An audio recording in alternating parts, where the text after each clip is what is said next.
નમસ્કાર દોસ્તો, સ્કૂલ એક્ટિવિટીઝમાં આપનું હાર્દિક સ્વાગત છે।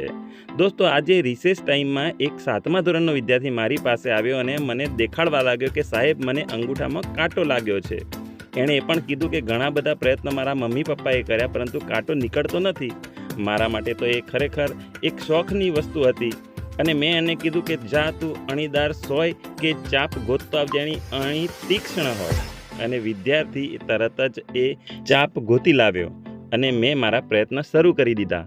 મેં એટલા ધીમેથી કાંટો કાઢવાનો શરૂ કર્યો કે વિદ્યાર્થીને ખબર પણ ન પડી કે ધીમે ધીમે કાંટો નીકળી રહ્યો છે। અણીદાર ચાપ વડે મેં એટલા ધીમેથી પ્રયત્નો કર્યા કે વિદ્યાર્થી પોતે હસતો હસતો જ જોઈ રહ્યો હતો। ઘણીવાર તીક્ષ્ણ હથિયાર વાગવાથી ઘણા બાળકો બૂમો પાડતા હોય છે, પણ એવું કશું જ બન્યું નહીં અને ધીમે ધીમે કાંટો ઉપર આવવા લાગ્યો। મેં સરળતાથી કાંટો ધીમે ધીમે ઉપર કાઢી નાખ્યો અને જ્યારે મેં જોયું કે એ કાંટો ખરેખર ખૂબ મોટો હતો।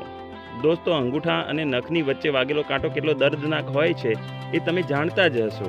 થોડી જ વારમાં આ મોટો કાંટો મેં બહાર કાઢી લીધો અને વિદ્યાર્થીને ખબર પણ પડી નહીં। બીજા વિદ્યાર્થીઓ પણ જોઈ રહ્યા હતા અને આમ કાંટો સરળતાથી બહાર નીકળી ગયો।